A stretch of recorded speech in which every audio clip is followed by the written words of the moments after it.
questão 4 foi tirada lá do site da OABI, chamada campo minado. O que está sendo pedido nesse exercício do campo minado? Então você vai informar o tamanho do tabuleiro, então já sabe, ó, quantas vezes, vou repetir. Muitos exercícios estão nessa vibe aí de quantas vezes eu vou ter que repetir isso. Então eu vou informar quantas casas tem esse tabuleiro. É um tabuleiro como se fosse um array, né? Uma linha reta, tá? É um campo minado que não é igual ao campo minado do computador, né? É um campo minado de uma linha só. Então é bem simples. E aí você vai colocar os valores, né, que ele pede. Você vai ter 5 quadrados, né, 5 células, então eu vou pôr 5 números, de 0 e 1.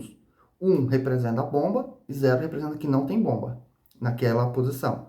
Então eu vou criar um array, certo? Que vai ser o meu tabuleiro. E aí quando eu falar quantas células tem nesse tabuleiro, aí eu vou fazer um for e adicionando com o push os números 0 e 1 dentro desse tabuleiro. Então depois que eu tenho lá os zeros e 1s, o que eu vou fazer?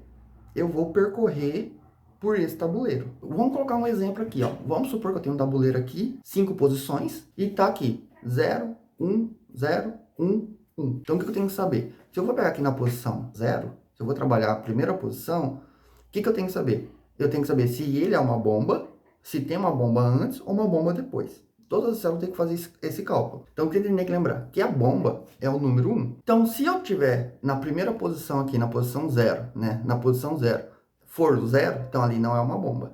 Se for 1, é uma bomba. Então, o que eu vou ter no máximo de vizinhança, né? Eu só vou ter no máximo 3 bombas. Posição que eu estou analisando, uma posição antes e uma posição depois. Como eu sei que a bomba é o número 1, então eu só vou fazer a soma dos quadradinhos. Eu faço só a soma dos meus elementos no vetor. Então, na primeira posição que eu falei o 0, o que ele vai ter na vizinhança? Ó, do lado do 0, depois do 0 tem o 1, mas ele é o 0. Então, ele vai ter quantas bombas na posição 0? Uma. Então, na vizinhança, tem uma.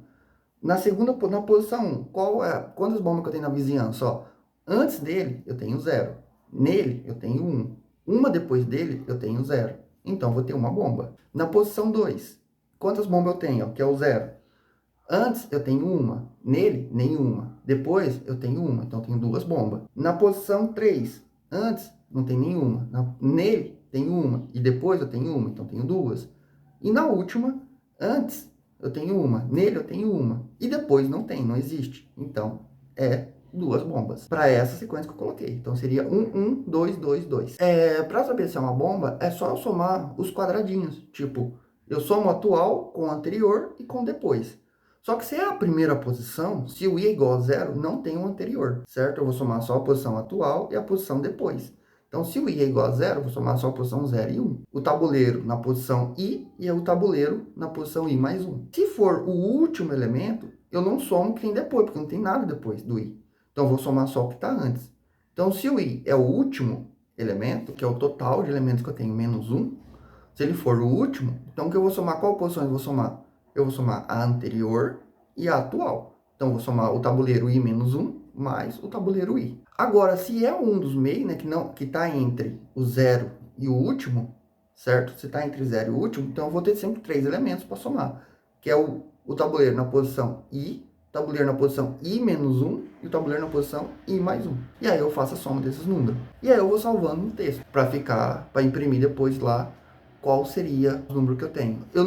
Professor, eu posso salvar isso num array? Pode, não há necessidade nesse exercício. O único array que é necessário aqui é o tabuleiro. Like.